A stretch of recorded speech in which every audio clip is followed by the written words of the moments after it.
this is the end of said campaign. And I have copyright stuff. Lovely.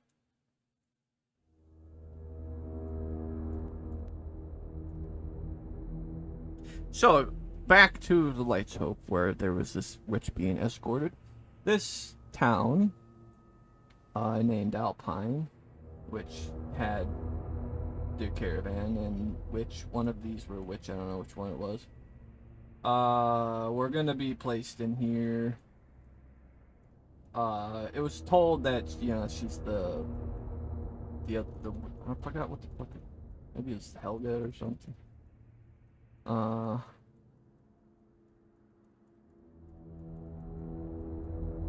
Yeah, I didn't want to have it be a doppelganger. I really wanted it to be her. So she would play this, like, innocent, like, girl. Like, oh, I'm just a young girl. Oh, I didn't do nothing wrong. Oh, you better put babies in me. To cast sympathy out of the negligent guys that'd be around. Be like, oh, what are we doing? This is wrong. And it'd be sort of antagonizing, and it'd be very grippy. But inadvertently, she is, pretty fucking evil. Well, I wouldn't say. She's got her motivations, right? That's all I'm gonna say. And so, escorted through a vigorous mountain pass to go south, to these syndicate towns where she's got burnt. And of what form or fashion? I think it was to do with the fact that there was. So I think I showed it was a Seraphim order, maybe. But they were kind of the ones in charge of sort of making sure witches don't come back. Because there was this, like, reincarnated shit that happens with these witches. It's not exactly the way, like, liches work with phylacteries, but, like, they have, like, children out there with either their blood or some magical, like, marking. I think it was sort of in similarness with the Orochimaru thing from Naruto, where he had the markings on all his people. And that's part of himself in there. I think that it would just have, like, the memories of up to the point he put the mark on. I think that's how they wanted to describe that. So everything of his memories and this core, like, complex of who he was inscribed into the mark up to the point that mark was wrote. And so if he were to be summoned out of a mark, he wouldn't know anything that's happening aside from up to that point. But it's not really his original self. It's more of a clone, I guess.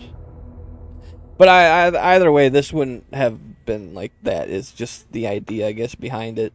And that's how my witches would have worked. And yeah, this was going to very much... Because I've had the concept of this witch around for a long time, alright? I had this, like, sub-campaign where I just had all these characters on this giant list, and I just kind of ping-pong ideas of what to do and just put scenarios on a map and just be like, oh, fucking, okay. This is a cool concept, this witch and this whole journey, and she's antagonizing in a way of, but, like, its innocence is just like, I don't feel right with this. And then that towards the end, she reveals how fucking terrible she is. And I think eventually things go awry enough in this campaign that I thought that she was going to get out some way. Because she's going to struck a chord with somebody eventually. And they were going to fucking get her rid of the key. And boom, she's out. And then she just mutilates and brutalizes and kills everyone. And then leaves some survivors to tell the tale because sadistic. Yeah. And I think I had a, like, dialogue in mind for the old man talking about her. Just, I think I did, like back in the past. I think it just randomly I threw out, you know, an old woman. I hate her. She's always on my case. She drives me up the walls. I don't know. I don't remember the exact dialogue, but I know it's kind of funny and witty. In the moment, you know, just like old man squabble, where it's like, could this have been his ex-wife? I don't know. So yeah, yeah, you get through there. I think the town was called Yorkshire. And in this Yorkshire, we learn of basically a corruption scheme of mayor kind of running the show, but underground, kind of with this orphanage and another witch, mind you, he's working with to smuggle orphan children out of the town and sell them off to the orcs or to whoever want to buy. Bandits, syndicates, whatever fucking underground faction. And so, I mean, been doing it for long years, and then there was like one bad like trade deal that went down that didn't go down right. And that happened like, I don't know, 15 years, I don't know, 20 years ago. So, let me get my bearings again here. So yeah, Corruption Mirror running an underground scheme with this witch, which in turn you'll learn all that stuff. I need to move all these things away because that's heating my computer up.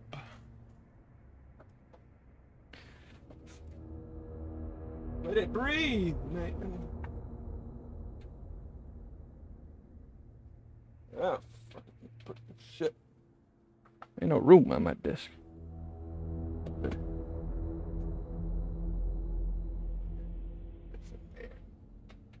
All right, so okay, I was gonna introduce mongrel kind of creatures where they were gonna be like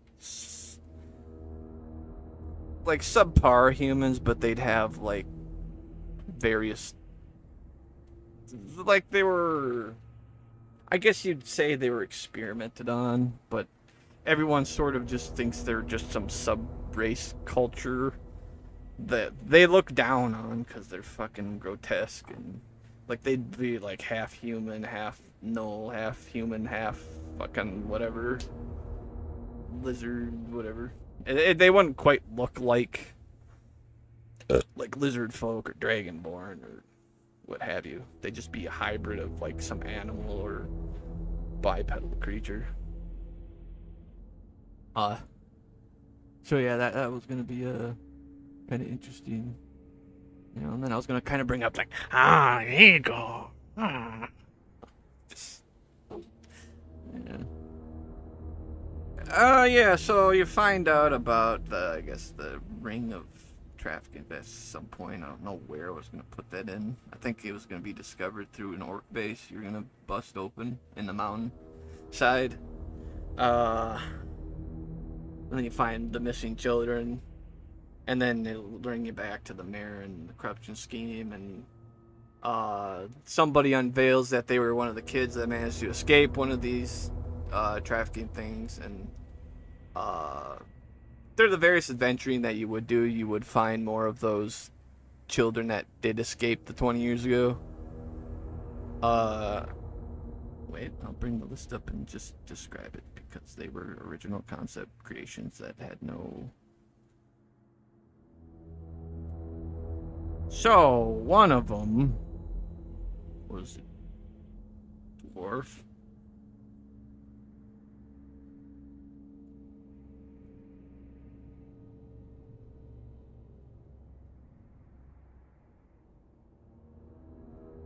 All I have is wandered, lost, ended up in mountain, where he met Ozric. He was just mining mindlessly into Okay, so Osric was a hill dwarf that got conscripted into the Barthomian army. So that was a guy that was working to find the prince. So he becomes a mercenary. So I think he's kind of working for that, matter of fact, I think. But I think he resides in the town down there at the moment in time. Uh, yeah, so he's kind of a airhead, I want to say. And then there was a very magically prone chick. Strong tolerance and magic. As they were running, get separated from each other. Mage of the Dark Tower spotted her with her magic, with the magic exhuming off of her. So it seems that they sort of used her as an experiment. This leads to the story with one of the characters within the Dark Tower getting a conscience and then getting her freed. He manages to get her out and make it seem, and then pins the thing on someone else and that person dies. So then she ends up, he tells her where to go, so she ends up going to the academy. And her body's essentially inscribed in runes, like deep into her skin. Like I'm talking, I think it was silver or something. I don't know, metallic shit that was inscribed in her for whatever. So yeah. So she's one of the people that would go and find and do the shit that would be to expose the corruption and bullshit. So she's one of them that comes back. That Bill guy was kind of a, oh, what's going on? Huh? Oh, I like money. Yeah. Another guy, I think the orcs found him. I think he was being chased off. Yeah, I think the wild pack boys were chasing him down, and then the orcs found him. They were out hunting. Saw how like fast he was going. Thought he was kind of athletic, so they kind of trained him up. Whoa, wait.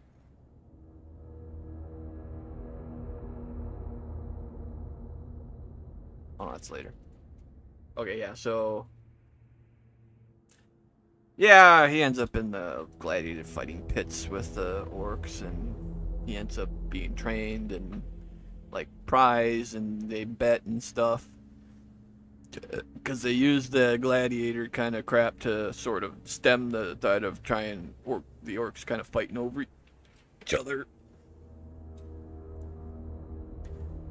So they did it through the gladiator pit.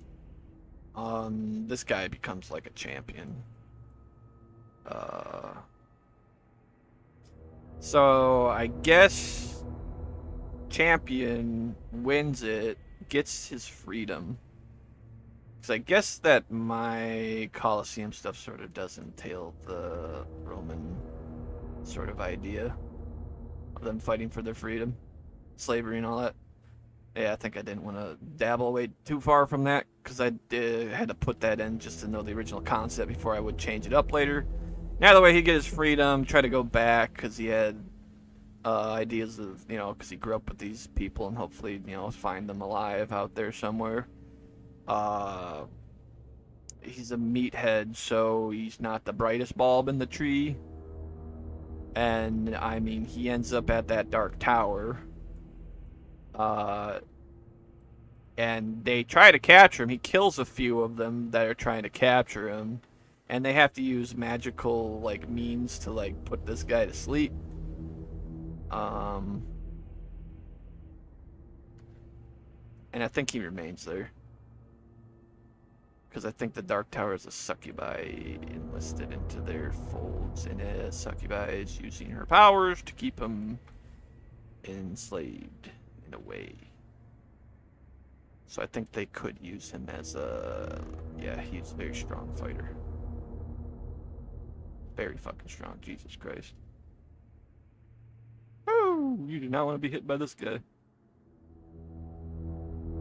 Ow, god damn.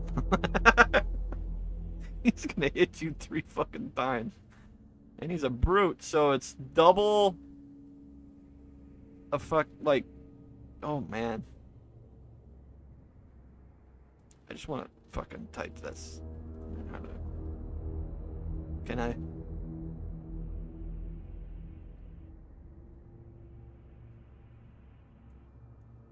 Let's type it.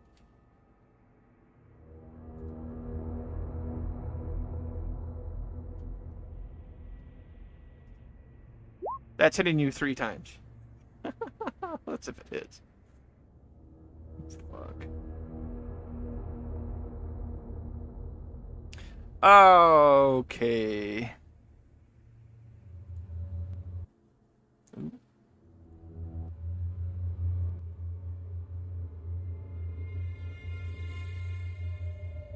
This is a little... Jesus. But it's just I have too much copyright stuff on because I gotta listen to some music that's like, oh, some inspiration, creativity. The moment I play that, it's like, oh, you no longer have a video. Guess what? Now you're struck. And it's like, what? I don't make money. Why are you striking my channel? Fucking jackasses. Dude, I'm going to Mountain Tavern, dude. Can't keep listening to this decrepit shit. So, yeah, another original concept one. This is one of the guys that were in the Seraphim. He's kind of the dude that kills the, or tries to kill the, witch. But, I mean, as she's, like, murdering, kills a lot of people, you know, he's kind of there, kind of spooks her away. She leaves, you know, and he's kind of there. This guy's kind of the dude who, was sort of their leader, like, the orphan kids. Like, the kid that would be with a stick, kind of walking the path forward with them. And, yeah, he's sort of a heart on the sleeve kind of dude. Then I think I had another chick here. I think she ended up at the Dark Tower. I think so. Yeah. And like a lot of the people that end up there, they become experiments. They imbued the soul of a succubi to her. She gets insatiable hungers, killing people, you know, devouring their souls. Disregard of allies or enemies, even killing people in the Dark Tower. Then I think that chick with the magical essence would find a way to sort of subside that hunger with enough that if she could consume enough magic daily.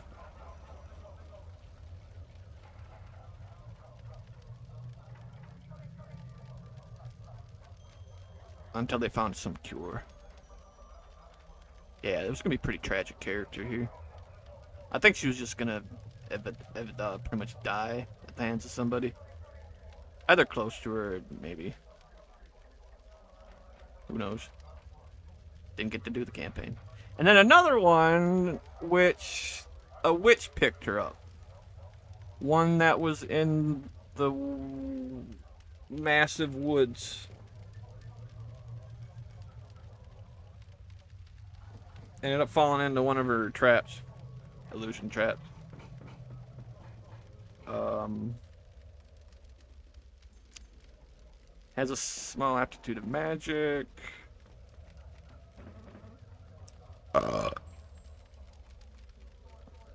Oh wait, she didn't have an aptitude for magic. The problem is that with her, she consumes magic. So magic gets cast at her, it negates, and she consumes it.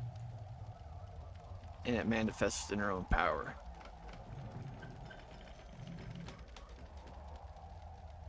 So, a young black dragon, this witch killed, and as an experiment, had her go near it, and she did, because dragons are magical creatures, and she ended up consuming it.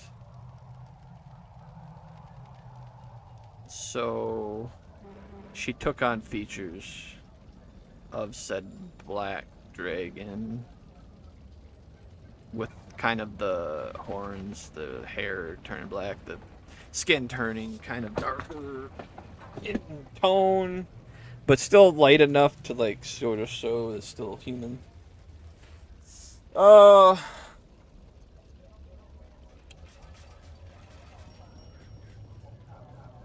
I don't know where her character story was gonna go. I just knew that's where it sort of was.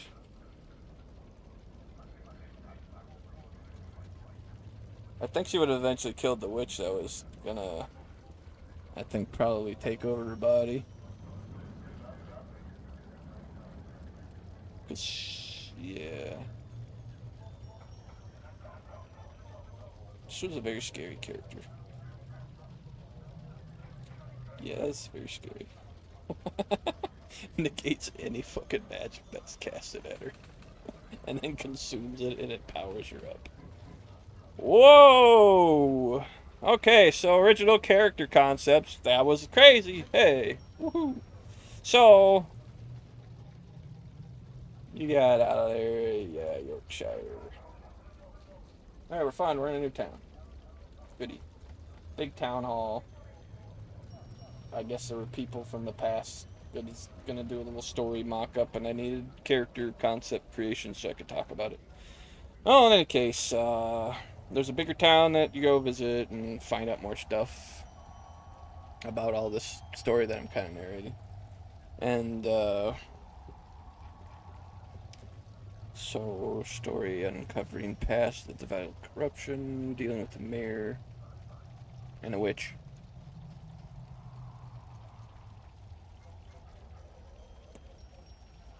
And then I think finding out through the the Dark Tower is that they instigated a well, no, that's where you uncover there's a cult that believes in bringing about the end of the world with the abyss. So they rile up the orcs to take on the humans that they lost to very long ago, which is what they called this river after the city, because it was the guy that kind of, it was the river crossing and he stopped them there from their pass. And either way, it became a duel. He won against their like warlord, and they're like, oh, okay, fuck, we'll stick to our land, you stick to yours. And so they thought, oh yeah, they're weak as shit, and they become a sort of stupider and less honor-ridden society, aside from the shamanistic side or magic casting people, which I think a lot of them, which would have turned into more darker magics, would have been more, yay, let's go fucking kill some humans. So, yeah, they get riled up by the cultists because they're telling them all sorts of shit. So they go, and I mean, they go to that big city which was gonna be a massive battle. I wonder if I have. Either way, man. City was huge that I made. This section off into 4 corners of like each section had its own, like, here's the rich neighborhood, here's the commercial side, and then here's the industrial side, and this is the poor district. And then in the center was the like castle, cathedral, and library and all that kind of crap. So they go and siege it. The cultists from within sabotage everything. And I'm talking like they do some shit like they. So at the center in front of the castle, set up like a burning of somebody, which I think was going to be somebody close to the king or something. And they go in a panic at some point of trying to find this person, and then they find him out there. The guards are kind of surrounding these cultists, like, oh fuck, what do we do? And I mean, they're there ready to light the fire underneath, and they got like a knife held to it, and it's just like, oh, we're gonna fucking kill this person. Kind of draws people away from the wall, and I mean, as they like light it, and they take their shot with the arrows to try to get them away from the guy, they still end up slitting the guy's throat. I mean, the cultists just stay on the fire and burn. Like, they don't leave it as the guards fight them, and yeah, the orcs invade, and then more cultists show up, and yeah, it comes a big bloodbath. I think they do take it down.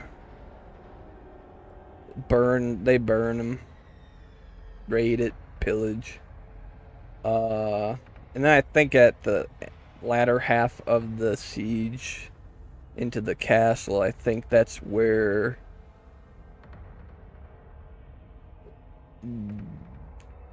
the better half of their society, like, structure of, like, leaders would have sussed out what was actually going on, and they would have in turn took their troops and left, but it would have been seen as a betrayal from the others, so they would have gone after them, and then it would have been a whole, like, this, they're trying to get back, and then they try to tell of what happened with the rest of the people, and I mean, it was like a big slog of fight, and then eventually it would have turned into them fighting it out and the good prevailing for the orcs.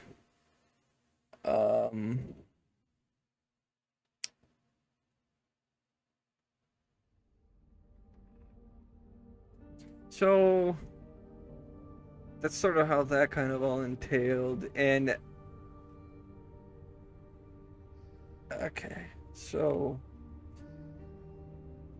that happens kind of out of player's control. That's sort of something that happened around in the background. So the players would learn of that happening as they went to, like, the noble estate that sort of would have run the land in this area, which they no longer care for, because an heir to that family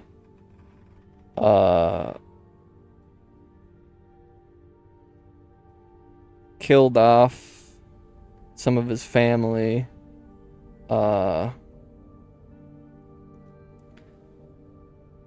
then I think couldn't kill his father, so I think he just, like, kept some, like, time and lock stab thing into him and froze him solid on his, like, throne or chair or whatever. And then he's been there ever since. And then he has his, like, deranged sister and brother working for him. And I mean, he just sort of sits atop, kind of talking about this stuff, and then revealing that he's sort of the one behind it, because I think his obligations were not to peace. So I wrote this character in mostly to do with he's the background character kind of instigate a lot of the shit that's happened in the world. I want to say, not like all the way back. I'm saying more recently, because the world's already decrepit and kind of turning to shit. So the stuff that happened at that church place where those people showed up and tortured that old wizard guy, and then got the archbishop possessed and all that. He was the ringleader behind it all, and then he just had servants under him, and he talked whatever sweet words to them to get them on board, whatever sort of like desire, wish they wanted granted. And then, in turn, those people that would sign up for that get what they wanted, but find that it didn't have a purpose or meaning. Like how it's just like that idea of you get so much money, but it doesn't give you happiness, kind of thing. And so, yeah, he'll underhandedly reveal that he's sort of single-handedly masterminded all this shit, and purposefully drove the world to bring about its destruction because it's become so weak. And the only way for it to resurface and sort of build itself back up is to establish strong people out of this chaos. So I guess he was testing certain people to sort of strengthening them enough to fight what was to come. And that's sort of his grand scheme. And I mean, there was going to be more to it later on, but he would have died here, of course. But he would have had a more mastermind, like, showing for the rest to unfold. Because without him, they wouldn't have, like, the world wouldn't have been able to fight, like, the Abyss and all the other extraplanar fucking creatures. And I think he was working together with that lich that I think I casually mentioned in the last one. So yeah, once that's unfolded and said, these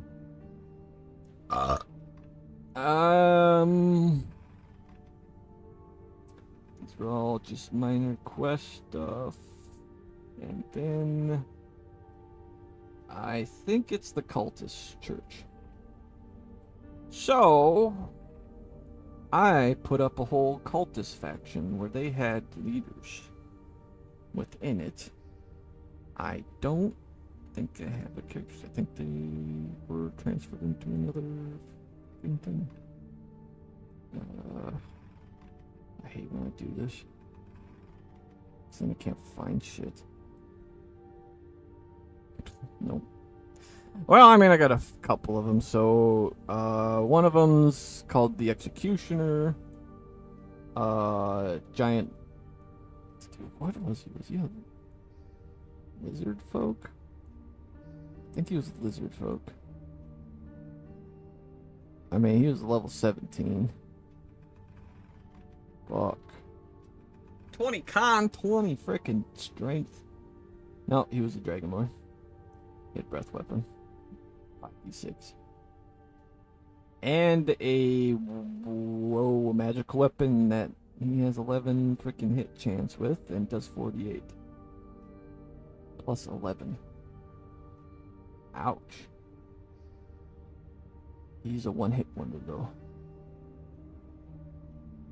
Well, he has a lot of other extra shit to him that adds to whatever he's hitting with. So, yeah, that was that first sort of thing. It won't scroll down, so get to see extra map. Okay, yeah, so there you are. That's the execution. No, that's the execution. I don't know who the fuck that is. I don't have the executioner in here. Yeah, so, I mean, at this thing, there's cultists, or whatever, that's just one of them. There's, I don't know how many of them. And so, the cultists, what was kind of remaining of them, would be at their church. Whatever villagers that they've taken and sort of kidnapped, they brought in, they've been, like, slicing and dicing them up, slitting their throats, piling them in, freaking body, or mounds and stuff there, and sort of ritualistic sort of area to bring out what design, I don't know. So they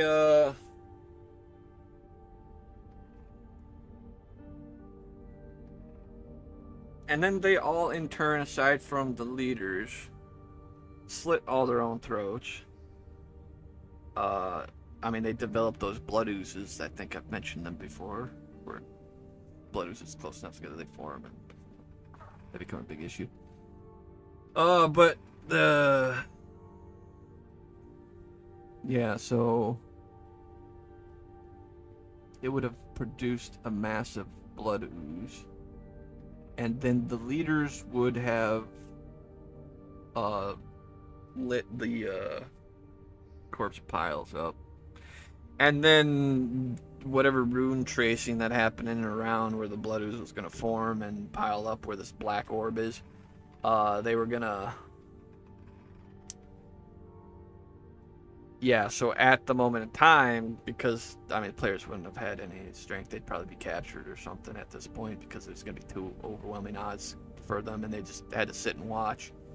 So God, I really want to play the music that sort of follows this, but it's fucking copyrighted. I know it is. Because it's from Sony, and you know them bastards are so stingy. I got nothing to replicate it. Literally nothing. Fuck, man. Maybe this one?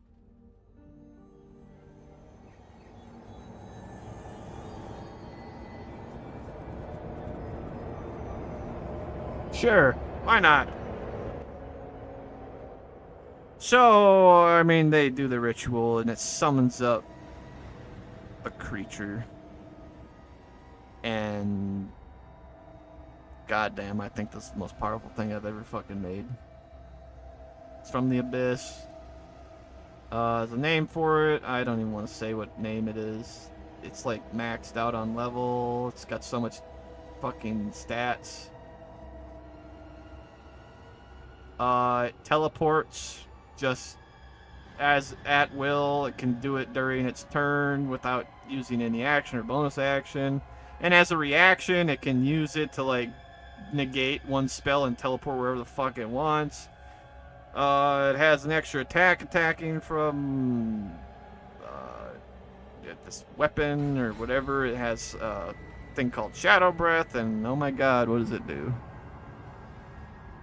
Draining the essence, draining the existence from anything it touches. True damage, 8d6. You need a 20 dexterity throw to take half. And a 20 wisdom saving throw, or you become partially ethereal. And then getting hit by it again, if it happens 3 times, you fade out of existence. So after getting hit, so if you take, oh my god, so if you don't make this wisdom saving throw, you become ethereal. So I mean, you would take half damage like a ghost and everything. So if you fail it one time, you won't get the 3. So you have at max 2 times being hit by this thing.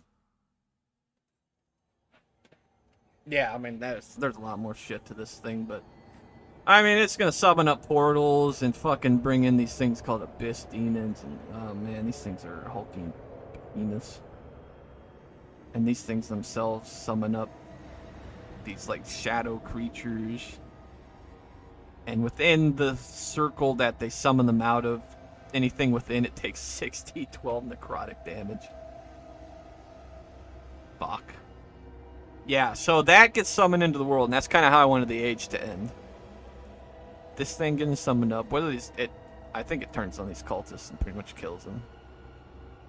They fight. They thought the rulers were gonna let them live and watch the world burn, but no.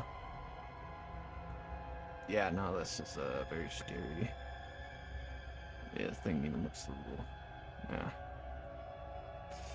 But that's kind of how that was gonna all unfold. Terrifying. And so the story as a whole kind of wraps up that way for the whole like medieval area. I have more happy, fun time stuff that's within it, but it's not like narratively like, I mean, it's not a fucking romantic comedy. It's a fantasy genre, like adventure story. Or and yeah, I have elements of like happy fun time festivals and goofy side characters. I mean, I literally had a frickin' gnome or halfling in this thing that herded goats around and threw rocks at people thinking he's a wizard.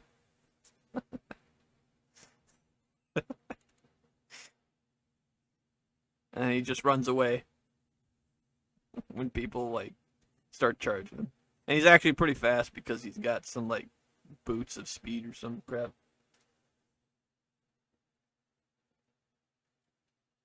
Yeah, I mean, there is so much more to this fucking campaign, dude, but I just don't know. I don't think it has, like, I mean, I've set up a whole, like, so there's a experiment that this Blue Dragon's doing trying to make a perfect, like, being with its blood. And it finds that only humanoids are capable of withstanding its blood without, imploding or exploding or whatever the fuck. So he has to do it through newborn babies, and the males are very aggressive. And, I mean, they end up usually dying because, aggressiveness doesn't speak well in this world because you end up becoming very corrupt with that kind of mentality, or you go to, like, criminal activity, I guess you'd say. And the females wouldn't be so much. And it sort of enraged the dragon in a way that he couldn't get, like, a son, I'd say. I guess because the dragon's lonely. I don't know. But, yeah, so he'd be a little irate with that, and he'd be snuffing out these daughters of his, and the mothers would end up escaping or getting helped or somewhat, because the dude's done this all over the place, and it's like he can't fucking be everywhere all at once, and yeah, so whatever remains that that went into hiding and somehow lived and found each other would unite and form a coalition, which I think I call them a Slayer Corps, which in turn wasn't exactly fully just them, because there'd be others that would join that have their own unique quirks about them. Like, I don't know, they'd be all different races and stuff. It was an experimental sort of unit. I mean, I had that with the guild, but this one was going to be more direct, like, not in the goofy sense like the guild would, because that kind of create, like, sort of, like, old man kind of useless characters. There'd be some strong ones, but a lot of them would be kind of crappy in stats and stuff. Just kind of there for, like, gimmicky stuff or a laugh. These would be more of like they're at the top of their game kind of stuff. Uh, there was a thing with the Celestials that I had backgrounds to. There was a demon. That was a shit. This dude was important. I should have mentioned him. Ah, so he's one of the like demons that remained after the world got sealed. I mean, there's a few of them now around. Uh, he sort of works in the background though. He's being hunted by a secret society that are very specified at killing demons. Uh, he is kind of involved in a lot of things that are involving demons. So he would have had his hand in the experiments at the Dark Tower, but I don't think he was with the occultists. I think he was there for the time to just do the magical implementations on the chick and then the succubus transfer soul thing just for whatever shits and giggles this guy goes through. He is in the higher echelons of the hierarchy of the devils. Yeah, he's one of the few devils still walking on this prime material plane. Continues his work. Yeah, so demons would bow to this dude. I don't think I had his character really set up. Just that he kind of very spooky, kind of lingering character that's out there that kind of does the stuff. And I had my Nazmagul character, and then his agent, which I call him Ruvik, Ruvik. Yeah. Yep, the vast wasteland out in the cradle.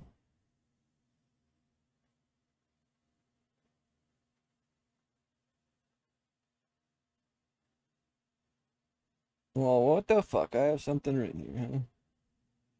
So, within that, like, civilization before it all went to shit and, Nazmagul became Nazmagul, the Blue Dragon was there manipulating their entire civilization, still does to this day. Um, Demons feasting on their souls in their homelands. They learned of the power of prophecy of the cataclysm that was gonna occur and it'd kill all life, and nobody did a goddamn thing. Uh, so people like-minded, which would have been Nazgul and this Ruvik guy, they're magi, I apparently called them. So they saw the ambitions in Nazmul, and they followed him, amassing more followers. Gotta roll out here. And they were tempering around with strange magics.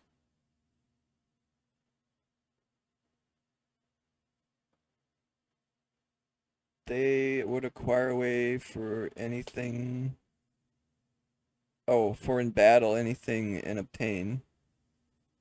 A way to battle anything and obtain absolute loyalty from any soldier. Stripping them away from their souls. So it wasn't exactly necromancy. It's just have mindless husk. Puppetry, essentially. They tricked the dwarves in their golem crafting. Wait, tricking the dwarves with their golem crafting. So we figured out blood magic through their thing. So the souls that they would strip out of said followers, that they would puppet their bodies and increase their numbers by putting their souls in those magical created golems that those dwarves made. So it was a very wait. The master saw this was an inefficient way.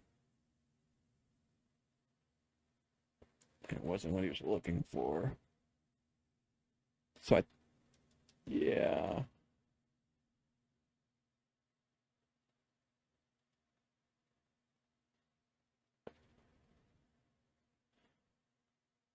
Then he found a way to strip the souls and transfuse them into a gem so he could keep a like supply of them around. Some sort of gem. It could be a crystal or something. I don't know. I didn't really specify.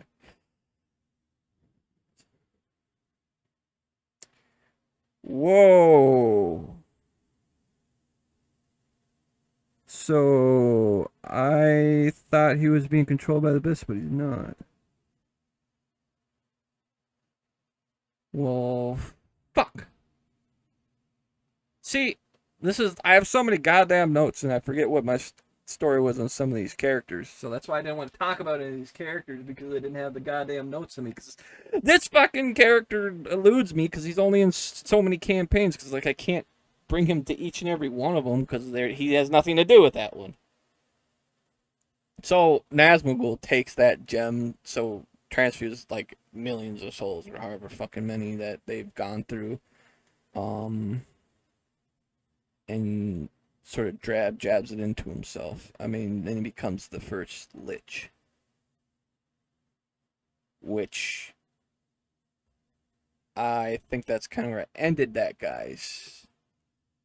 Let's say, who knows? Maybe his character sheet's here too. I doubt it. Dude, I doubt it. There's no way. Like, why the fuck this movie in here? He's nothing. He dies before this. Well, I think. I mean, it would be a monster, undead. He is not. He is. Does he have a written lore? Oh no, of course not. I don't know where I wrote his lore, but it's in one of these campaigns. No, there's probably more to it, but that. Well, then he has his own purposes and agendas and stuff. Yeah.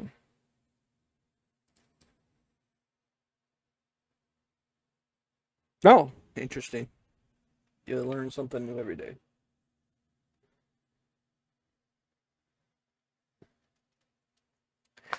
Yeah. What?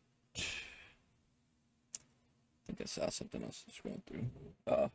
Thajo, that's what that other lich was that has his hand and everything. He set up rule at that high past place, giving them secrets of the world and whatever, and ruled with an iron will, using special materials that he found from the extraplanar planes, which makes his troops so much goddamn stronger. Even a special iron metallic thing from the abyss that's even stronger than getting mithril.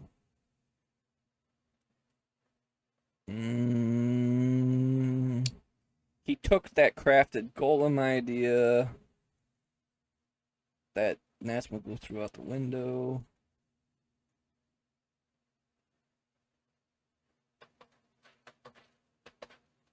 Yeah, and his sole purpose is to fight the abyss. And anything to accomplish that ends, he doesn't care. Okay, well, there you have it. Nice, fun campaign. It runs, it's good. All characters in between are kind of like susceptible to change, really. Because there isn't really good banter unless you were able to play through it, because putting stuff on paper isn't as fun or thrilling as interaction. But the concept is there, and your imagination kind of runs with it. Yeah, so there is a lot more things to go through in this, because there's a lot to unpack. But I think that's kind of it for the narration. Because I could spend another hour talking about every fucking character here. Like the Secret Society chasing the demon, the Syndicate, which I already glossed over. The dwarven things, the more underworld dwarfs. Like, it's just concepts and sort of like culture of some civilizations. Yeah. All right. Well, hey y'all. Hope this was great. Y'all have a great night, day. Hey, stay chipper.